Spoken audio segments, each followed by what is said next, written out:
जय हिंद स्टूडेंट्स, मैं हूं रवि कुमार सक्सेना। आपका अपना छोटा सा प्यारा चैनल नंबर 1 क्लासेस में आपका स्वागत है।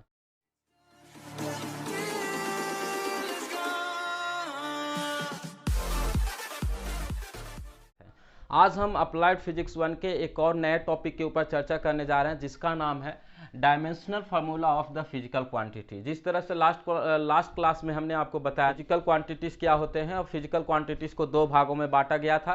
पहला था फंडामेंटल क्वांटिटीज, दूसरा था डिराइव क्वांटिटीज। तो जिस तरह से हम लगातार अप्लाइड फिजिक्स 1 के ऊपर वीडियो लेक्चर देते आ रहे हैं, तो आज भी एक नए टॉपिक के ऊपर चर्चा करने जा रहे हैं, जिसका नाम है dimensional formula of the physical quantities. तो ध्यान दीजिएगा, सबसे पहले हम समझेंगे कि डायमेंशनल फार्मूला होता क्या है।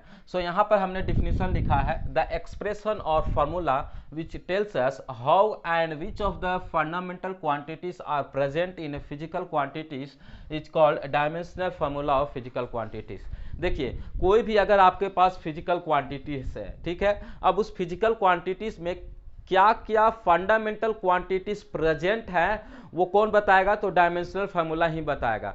ध्यान दीजिएगा, डायमेंशनल फार्मूला क्या होता है? किसी भी फिजिकल क्वांटिटी में, मान लीजिए फिजिकल क्वांटिटी है, किसी भी फिजिकल क्वांटिटी में कितने फंडामेंटल क्वांटिटीज प्रेजेंट हैं, ये जो है डायमेंशनल फार्मूला के मदद से ही हम पता लगा सकते हैं। लास्ट क्लास में हम लोग फिजिकल क्वांटिटी चर्चा किया था। फिजिकल क्वांटिटीज क्या होता है, फंडामेंटल क्वांटिटीज क्या होता है, डिराइव्ड क्वांटिटीज क्या होता है। जो पिछला वीडियो लेक्चर नहीं देखे होंगे उनको ये वीडियो नहीं समझ में आएगा, इसलिए हम आपसे रिक्वेस्ट करते हैं कि सबसे पहले आप पिछला वीडियो लेक्चर देख लीजिए, तभी आपको समझ में आएगा कि physical quantity, fundamental quantity, derived quantity क्या होता है। तो सबसे पहले आप जो है डिफिनीशन को देखिएगा, the expression of formula which tells us how and which of the fundamental quantities are present, यानी कि कौन सा फंडामेंटल क्वांटिटी प्रेजेंट है इन physical quantities is called dimensional formula of the physical quantity. जैसे कि मान लीजिए अगर हम पूछे एरिया में कौन सा फंडामेंटल क्वांटिटीज प्रेजेंट है, तो एरिया का जो है फार्मूला होता है लेंथ इनटू ब्रेथ, यानी कि इसमें जो है फंडामेंटल क्वांटिटी केवल लेंथ ही प्रेजेंट है। क्या है? लेंथ केवल प्रेजेंट है। अगर हम पूछे कि वॉल्यूम में कौन सा फंडामेंटल क्वांटिटी प्रेजेंट है, तो इसमें जो है केवल लेंथ ही प्रेजेंट है। ठीक है, 3 बार लेंथ है। उसी तरह से अगर हम पूछे डेंसिटी में कौन सा फंडामेंटल क्वांटिटी प्रेजेंट है, तो आप बोलिएगा सर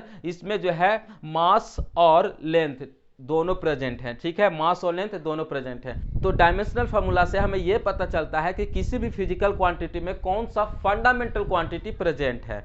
तो आपको पता चल गया कि डायमेंशनल फार्मूला क्या होता है। अब डायमेंशनल फार्मूला को किस तरह से लिखा जाता है? A dimensional formula is always closed in a square bracket. तो जब कभी भी हम डायमेंशनल फार्मूला लिखेंगे तो हमेशा जो है क्लोज ब्रैकेट में लिखेंगे। तो क्लोज ब्रैकेट का इस तरह से सिंबल है, हमने यहाँ पर बताया भी है आपको, ताकि आपको दिक्कत परेशानी ना हो।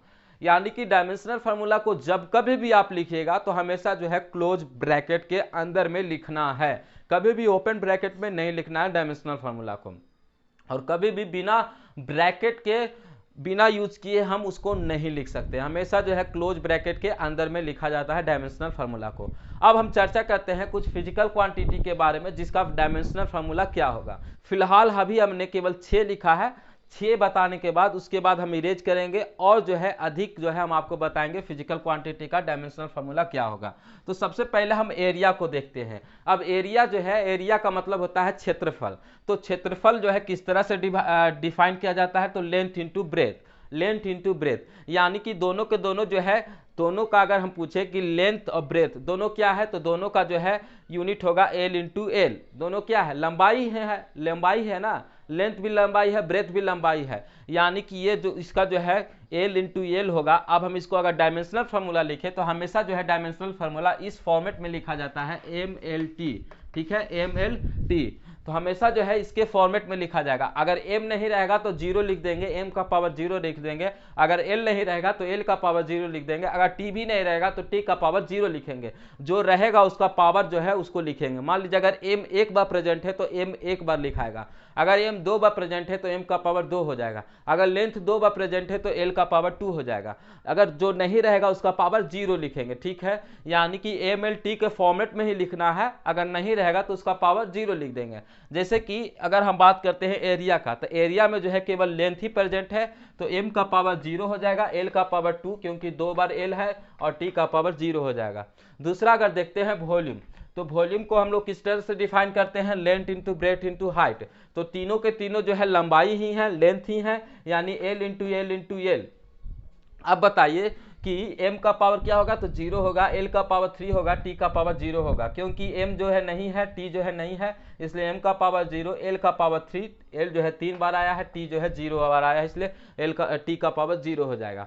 अब जो है उसी तरह से हम देखते हैं डेंसिटी में। अब डेंसिटी को किस तरह से डिफाइन किया जाता है मेरे प्रिय छात्रों, डेंसिटी होता है mass divided by volume, mass divided by volume. अब देखिए मास का जो है क्या लिखाएगा, m, मास को क्या लिखेंगे, m, ठीक है, ध्यान दीजिएगा, m l t, m का मतलब मास, l का मतलब लेंथ, t का मतलब टाइम।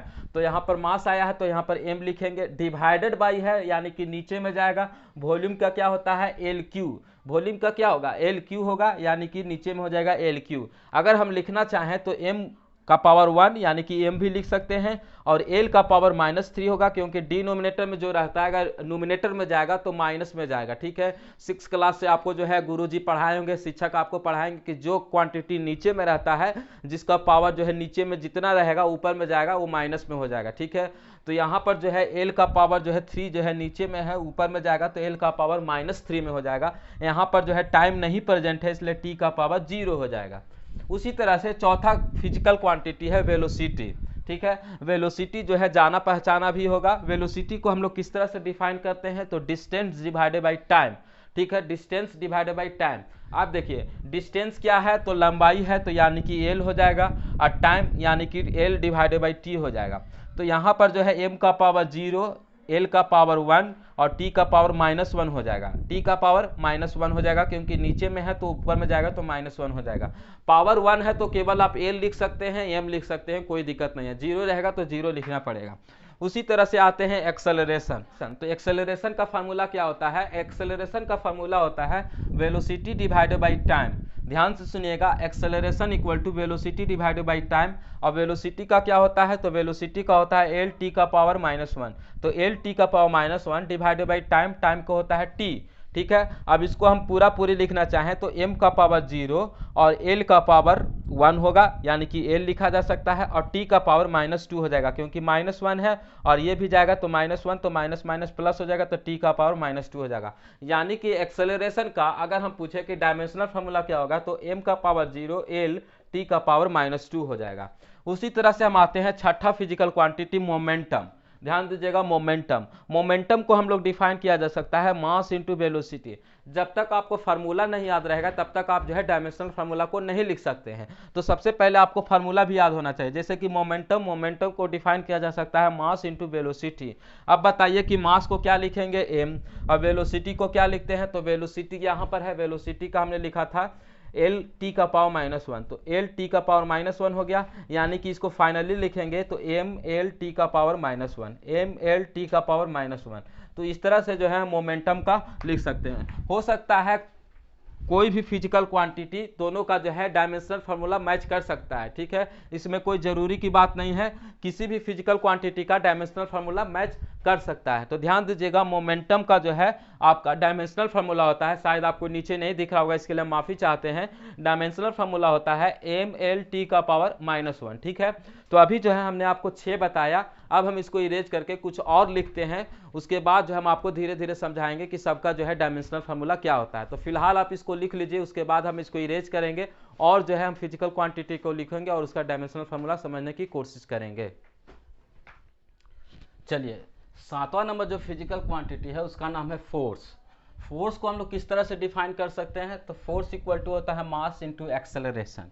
ध्यान दीजिएगा, फोर्स इक्वल टू क्या होता है, मास इंटू एक्सेलरेशन। फार्मूला पढ़े ना, F equal to m a, ठीक है, F equal to m a, यानी कि mass into acceleration due to gravity. अब जो है एम, मास को क्या लिखेंगे m, और एक्सेलरेशन को लास्ट अभी जो है जब 6 बता रहे थे तो वहां पर हमने बताया था एक्सेलरेशन का क्या होता है, एल टी का पावर -2, एल टी का पावर -2। तो अगर फाइनली अगर हम लिखना चाहें तो m एल टी का पावर -2, यानी कि फोर्स का डायमेंशनल फार्मूला होता है m एल टी का पावर -2। काफ़ी बार जो है एग्जाम में पूछता है, MCQ जब आपको एग्जामिनेशन में जब आएगा तो हो सकता है कि ये क्वेश्चन आ भी सकता है, फोर्स का डायमेंशनल फार्मूला क्या होता है, ठीक है। उसी तरह से अगर SI यूनिट कहेंगे तो फोर्स का SI यूनिट जो है न्यूटन होता है, सबको मालूम है।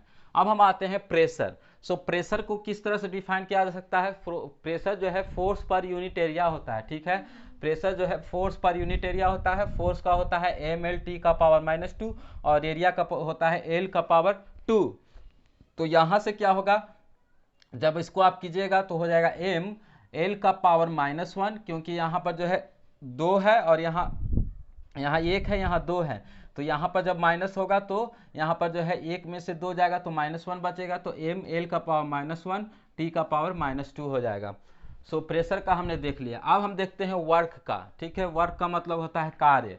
तो कार्य क्या होता है? फोर्स इनटू डिस्टेंस, जितना हम जो है दम लगाएं और जितना जो है वो बॉडी मूव किया, ठीक है। यानी कि वर्क को क्या डिफाइन किया जा सकता है? तो फोर्स इनटू डिस्टेंस। फोर्स का होता है m l t का पावर -2, डिस्टेंस का होता है l।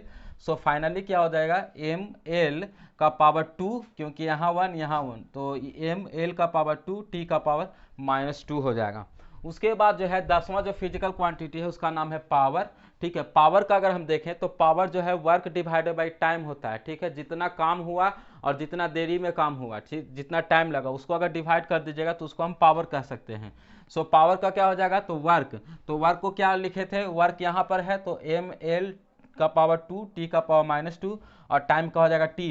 तो यहाँ से जो है फाइनली निकल के आएगा m l का पावर 2 t का पावर -3 हो जाएगा। यानी कि पावर का होता है m l का पावर 2 t का पावर -3 हो जाएगा। 11वां जो फिजिकल क्वांटिटी है उसका नाम है इम्पल्स, ठीक है। इम्पल्स आपने 12th क्लास में सुना होगा। अगर आप 12th करके नहीं आए होंगे तो शायद आपने 10th में भी सुना होगा। अगर आप CBSE बोर्ड से होंगे तो 100% आपने इम्पल्स का नाम सुना ही सुना होगा। सो इम्पल्स को हम लोग डिफाइन करते हैं फोर्स इनटू टाइम, ठीक है। इम्पल्स क्या है, फोर्स इनटू टाइम। अब देखिए फोर्स का क्या होता है m l t का पावर -2 और टाइम का हो जाएगा t, यानी कि फाइनली इसको क्या लिखेंगे, m l t का पावर -1 हो जाएगा। m l t का पावर -1 जो है इम्पल्स का हो गया। उसी तरह से अगर हम बात करें 12 नंबर जो है सरफेस टेंशन है। सरफेस टेंशन क्या होता है, फोर्स पर लेंथ, ठीक है। फोर्स पर लेंथ यानी कि m l t का पावर -2 और डिवाइडेड बाई l हो जाएगा, तो m l का पावर 0 t का पावर -2।